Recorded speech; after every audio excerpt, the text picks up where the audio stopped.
I say that, South Auckland helped me shape and understand who I am as a Samoan, but a lot of that shaping and understanding came through negative reactions to what I saw as Samoa. That for me is that's the type of art that I really enjoy.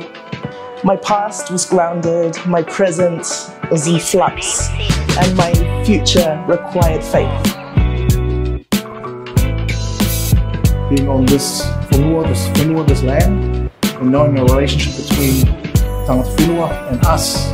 So when I see art that talks to these issues, I'm like, yeah, that's what our role as artists is to do. So our identities as Moana people are evolving in the context of that.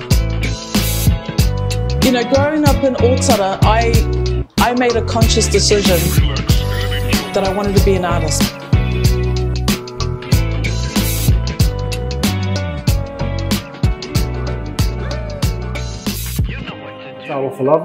My name's Raymond Sagapolutele. I'm a Aotearoa-born Samoan artist, visual artist, based in South Auckland, specifically Manurewa. My parents both came from Samoa, part of the migration during the 60s.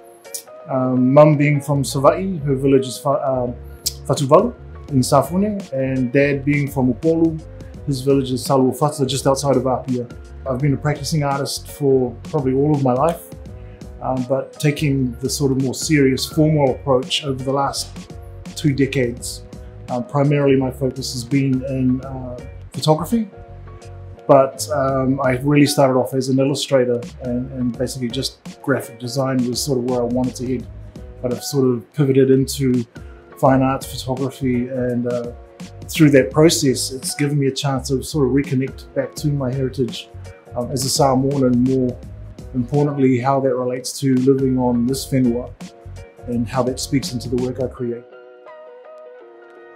It was always that place that was on the other side of Auckland. Living in Manurewa, it was a big thing to go to Pasifika because it kind of fell around the same time as Polyfest. They kind of worked hand in hand. For me, it was always about food because the variety, and it was like we're used to making our own. It was nice to go somewhere where it was already prepared and you could help yourself, but you'd also get all these other sorts of foods as well from, our Cook Island family.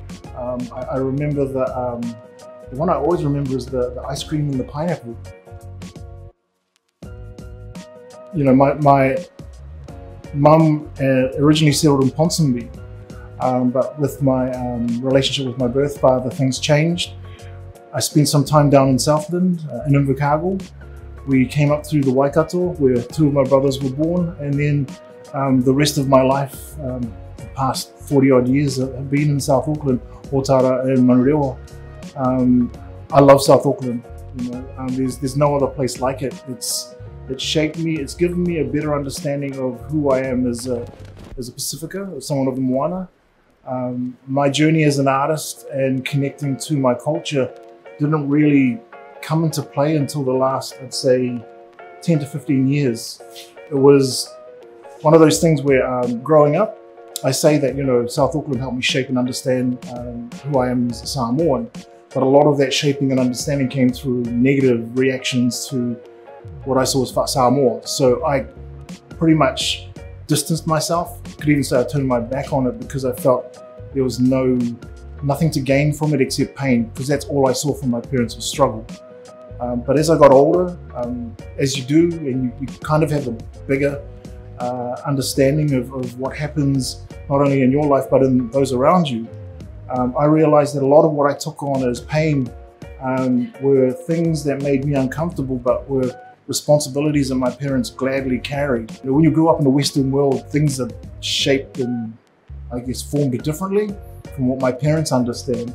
So as I've gotten older and as I've gone in to do my formal studies, I've realized I kind of missed the point of what my parents were doing. And so my work that I make now is sort of that journey of understanding what it is to be Samoan, but also understanding what that relationship means, as I mentioned earlier, about being on this whenua, this land, and knowing the relationship between tangata whenua and us as family, but also as supporters, and yeah, that journey is coming to it as well, and I think that fits in well with a lot of what I've come to understand about being Samoan and serving your people. So the works that I've got in for this exhibition that I've put in, they kind of span my early years doing my master's, my postgraduate, plus one of the works I made during lockdown. They all relate to me talking about my life, the work with the moon, what the moon means for our people as Pasifika, Sina, who is she, what does she represent, that old knowledge. And then one of the other works I've got in there is the one that I shot during the second lockdown. Being able to exhibit with Leilani and Emma is like a huge circle for me, and it's a huge privilege and a humble honor. These are all the cliches, but really a lot of my art practice parallels journeys I've taken with both of these two artists. I reflect what my uncle told me: just do it, just finish it, and just be aware of your own agency in this space. Don't be afraid to push back if what you're trying to create is what you're actually trying to say.